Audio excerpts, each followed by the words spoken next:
Et le résultat de ce ras-le-bol d'Emmanuel Macron, c'est faire peur et ressortir le drapeau français qu'il a caché durant tous ses quinquennats, privilégiant le drapeau européen et le drapeau d'institutions internationales.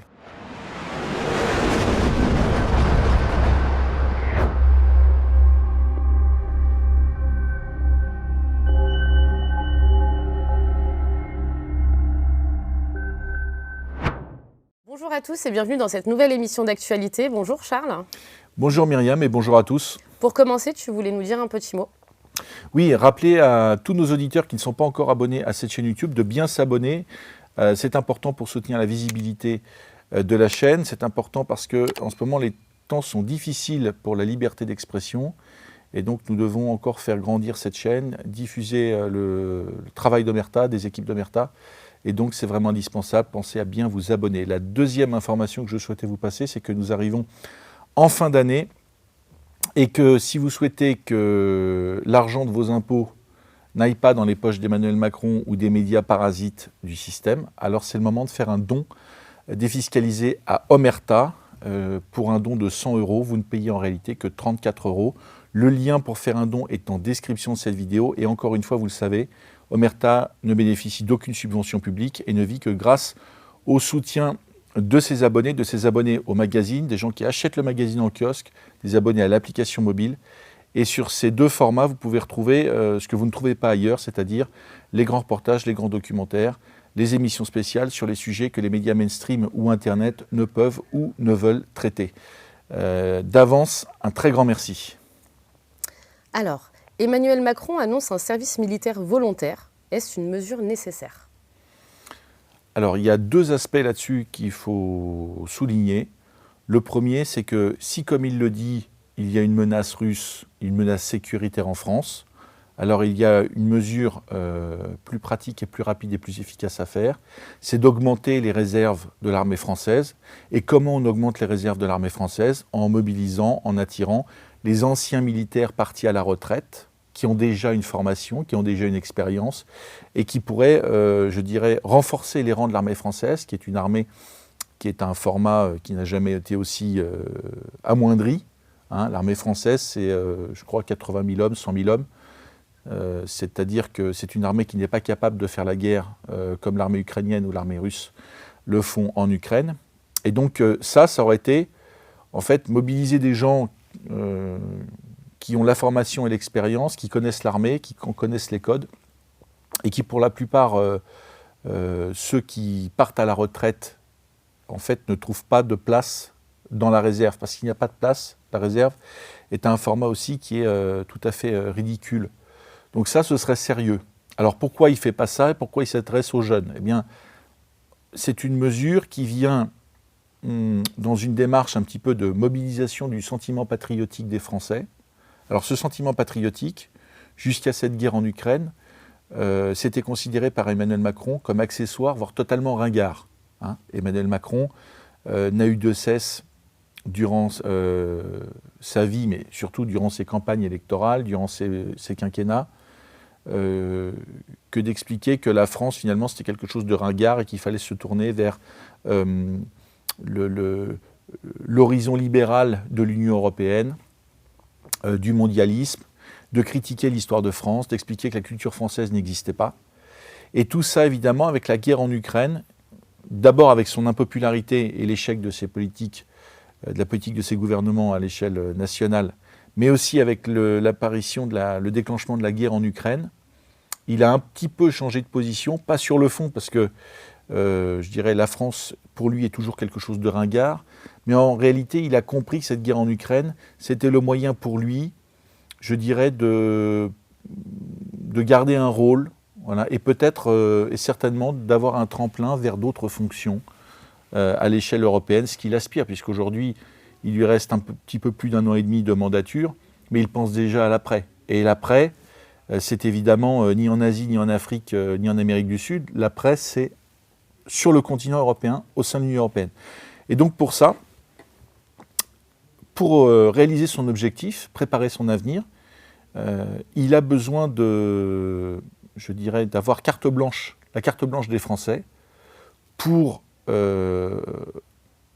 continuer à incarner le leadership de la résistance européenne à la Russie et le leadership du soutien à l'Ukraine. Donc pour ça, il y a deux tactiques un petit peu qui arrivent là, depuis quelques semaines, quelques mois.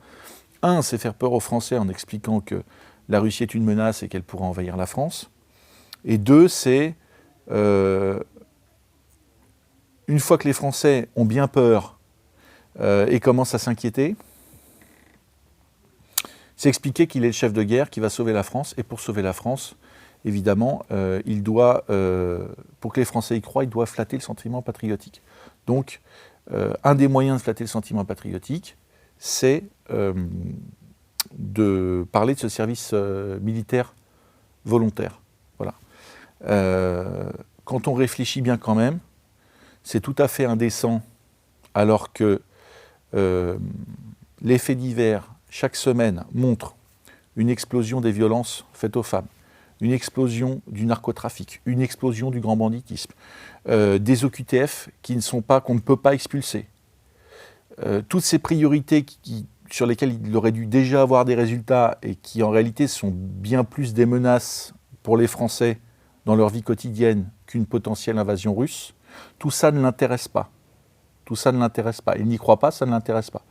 Donc là, on est un peu dans un choc entre le désir profond d'Emmanuel Macron de mettre tout le monde en rang derrière lui et de lui donner un blanc-seing pour mettre un treillis et jouer à la guerre, et de l'autre côté, la réalité qui vient se fracasser sur ce fantasme, sur ce désir, qui est la réalité de l'insécurité, de la radicalisation, du grand banditisme, des narcotrafics et de tout ça. Voilà.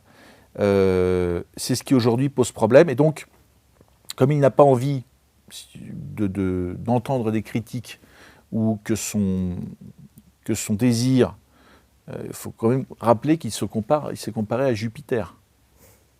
C'est-à-dire que Jupiter, c'est la toute-puissance. Et comme les Français contestent depuis maintenant des années, pas seulement avec les gilets jaunes, mais en fait de manière constante, continue, et une contestation qui s'accroît, il en a marre. Et pour en avoir, et le résultat de ce ras-le-bol d'Emmanuel Macron, c'est faire peur et ressortir le drapeau français qu'il a caché durant tous ses quinquennats, privilégiant le drapeau européen et le drapeau d'institutions internationales. J'ajoute aussi, puisqu'il y a eu cette annonce de l'arrestation de 2 espions russes à Paris, qui vraisemblablement collaient des affiches pro-russes. Et il est vraisemblable qu'ils aient commencé à coller des affiches pro-russes il y a déjà quelques mois, voire plus. Pourquoi cette arrestation maintenant? Alors, on n'a pas accès à l'ensemble du dossier, on ne sait pas s'il y a autre chose, d'autres éléments, mais ce qu'on peut quand même noter, c'est qu'il y a une séquence au niveau national et au niveau international, on va en parler après, mais au niveau national, on voit qu'il y a une séquence de communication qui n'est pas centrée sur les problèmes nationaux, je le disais, sur les vrais problèmes des Français, qui est centrée sur vendre la guerre en Ukraine, vendre Macron comme chef de guerre, vendre Macron comme sauveur de la France. Donc pour ça, on reparle de la France, on sort le service, on explique la menace russe, on sort le service national volontaire et on sort des espions russes. Voilà. Je ne crois pas tellement aux coïncidences. La conjonction comme ça de séquences, évidemment la section des espions russes, c'est repris par tous les médias mainstream, sans vérification, sans critique, brute. Et je dirais que c'est assez suspect. Ça ressemble à un plan de communication élaboré par Emmanuel Macron et ses chargés de communication. Bloomberg révèle que Steve Witkoff, l'émissaire de Donald Trump, aurait conseillé aux Russes comment présenter ce plan à Donald Trump. Que signifie cette révélation? Alors ça, c'est pareil, c'est très intéressant. Il y a ce plan de communication d'Emmanuel Macron au niveau national et il y a un plan de communication de Macron, des Européens et des soutiens à l'Ukraine à l'échelle internationale. Alors, ce plan de communication, il y a plusieurs séquences, il y a plusieurs thématiques, il y a plusieurs acteurs. Et là, comme par hasard, on s'en prend à Steve Witkoff, l'émissaire de Donald Trump, d'ailleurs pas que dans le dossier russo-ukrainien, puisqu'il était émissaire sur le dossier palestinien, israélo-palestinien, Et là, en gros, comme ils se sont pris le plan de Donald Trump en pleine figure par surprise, d'abord, ils ont expliqué que Donald Trump était œuvrait pour la paix, et que c'était très intéressant, etc. Mais ça, c'est pour ne pas perdre, je dirais, c'est pour flatter l'ego de Donald Trump. Mais en réalité, c'est assez anecdotique, puisqu'on voit la stratégie de communication des Européens et de Zelensky qui se met en place. Dans un premier temps, c'est refus net du plan américain, ça c'est Zelensky. Et ensuite, on va expliquer que ce plan doit être amendé par les Européens, par les Ukrainiens, qu'il n'est pas acceptable en l'état.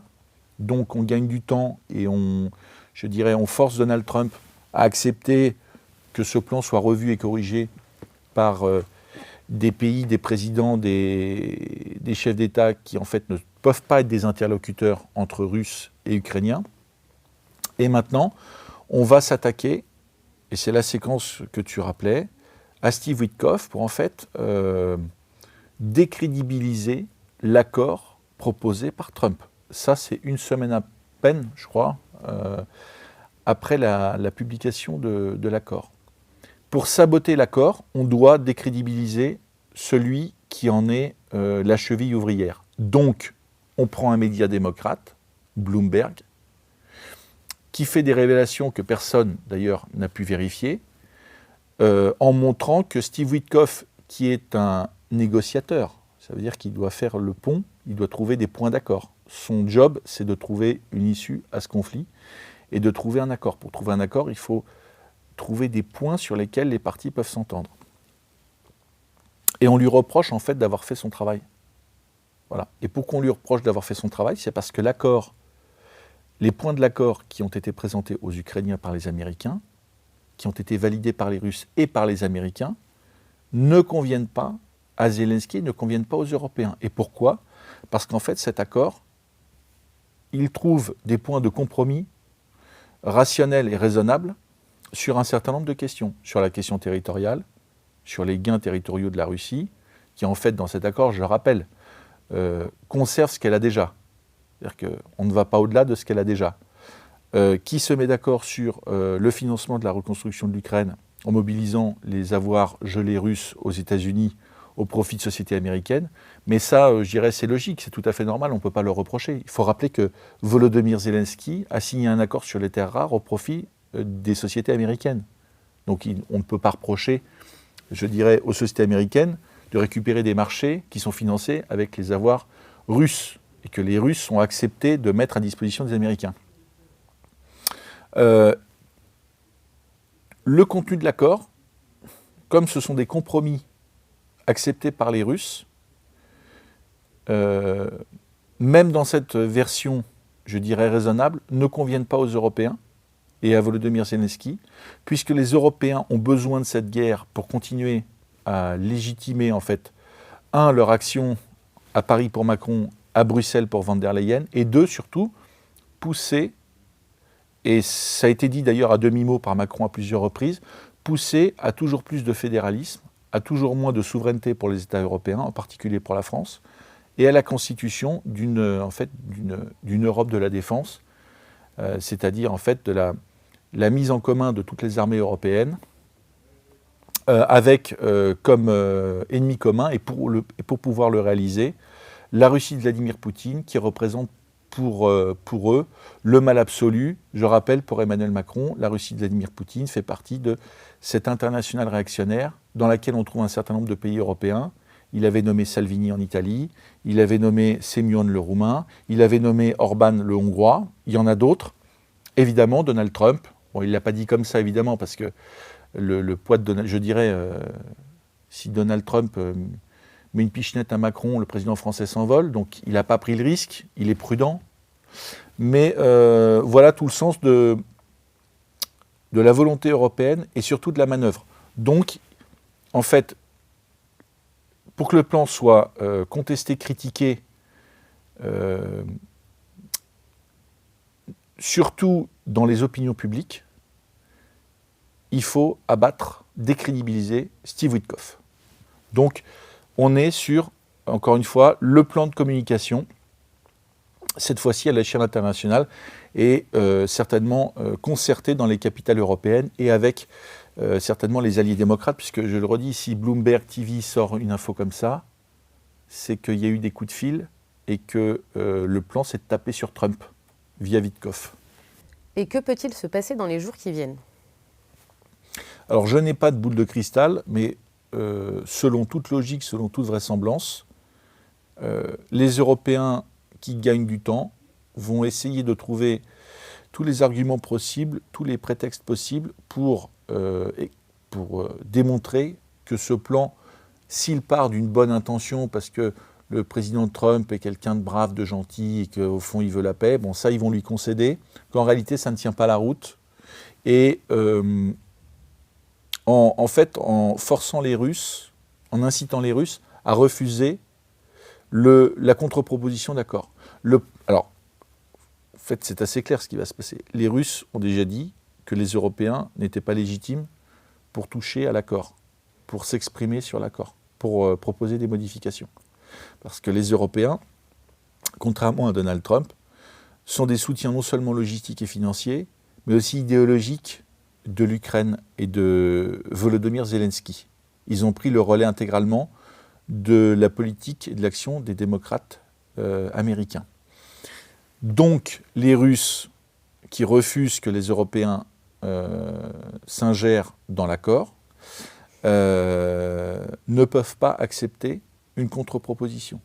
Donc ce qui se passe, c'est que les Européens sont en train de faire des contre-propositions qui sont inacceptables du point de vue de Moscou, et les Européens font ces contre-propositions sur un accord qui est déjà très raisonnable. J'invite vraiment nos auditeurs, c'est accessible sur Internet en source ouverte, à regarder les 28 points de l'accord, qui donnent des assurances à l'Ukraine, qui donnent de l'argent à l'Ukraine, qui impliquent les États-Unis dans la sécurité de l'Ukraine, qui limitent la Russie dans, je dirais, ses possibilités ou ses éventuelles intentions de conquête territoriale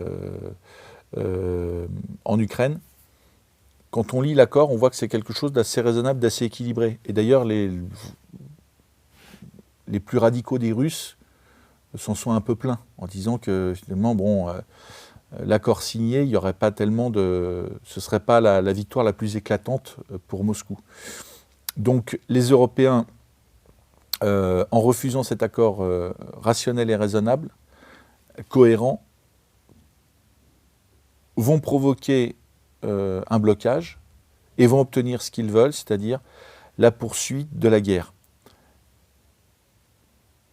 Il y a un point qui peut leur poser problème, c'est que en faisant capoter l'accord sciemment, Donald Trump, qui n'est pas dupe, peut décider de réduire son soutien à l'Ukraine. Il peut continuer à vendre des armes à l'Ukraine, des armes payées non plus par les Américains, comme sous le temps de Joe Biden, mais par les Européens.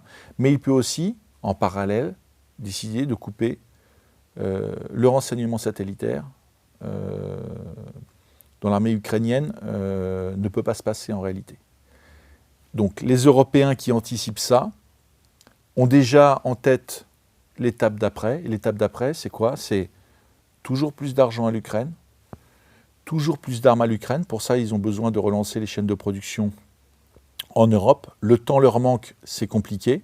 Donc c'est vrai je pense qu'ils vont donner des assurances à Donald Trump qui sont prêts à acheter encore des armes. Et 3, en fait, de prendre le relais. Leur objectif, c'est de pouvoir se passer des Américains pour que l'Ukraine continue la guerre.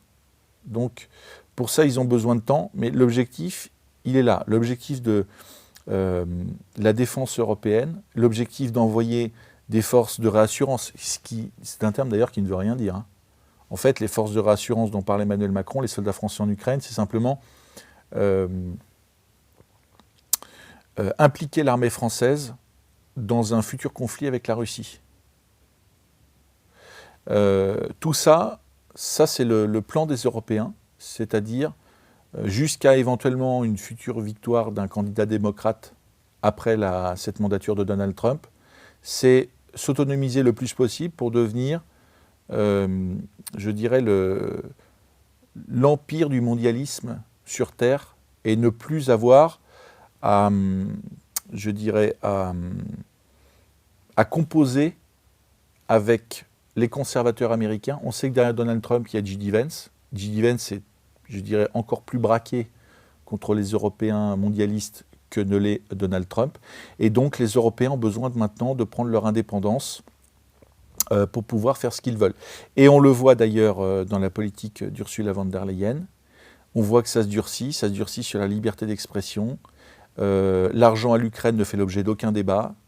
C'est de l'argent qui est donné gratuitement, parce que le soldat ukrainien, en se sacrifiant, permet aux élites mondialistes européennes de régner sans conteste et de ne pas...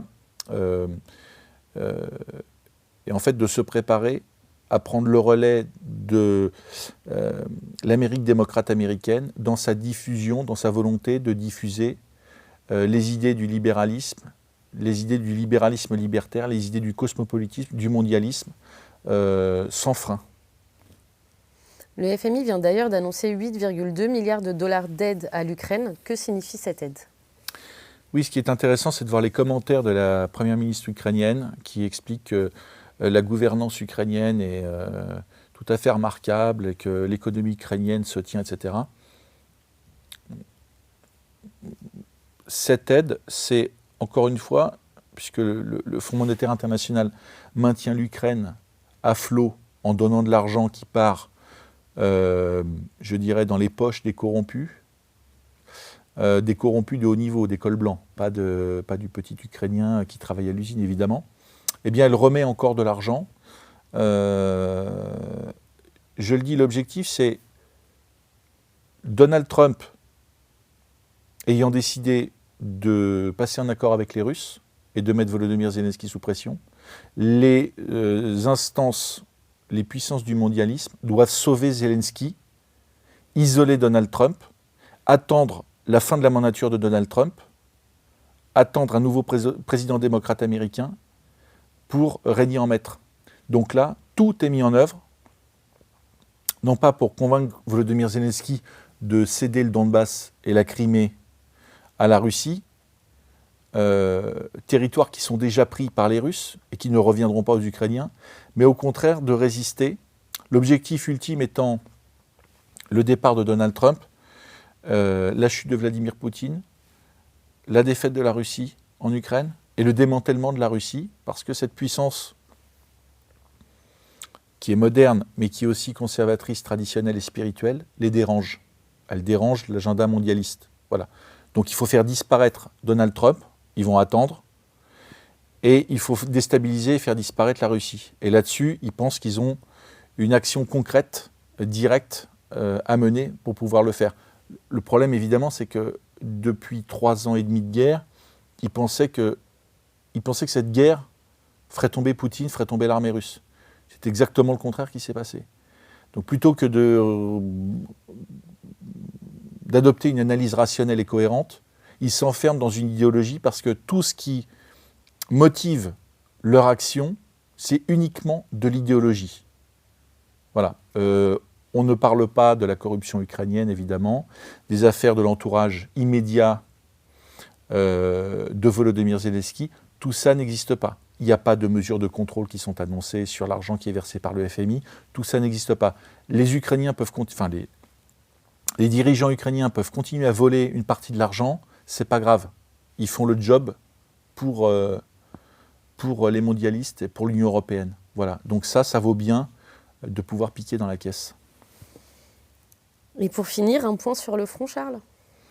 Oui, on fera une émission, mais c'est vrai que les Russes continuent à avancer, en fait. Et ce que ne comprennent pas les dirigeants européens, ou ce qu'ils ne veulent pas voir pour le moment, c'est que, certes, ils gagnent du temps, mais en fait, ce temps est aussi utile pour les Russes, qui continuent à gagner des territoires, qui continuent à avancer.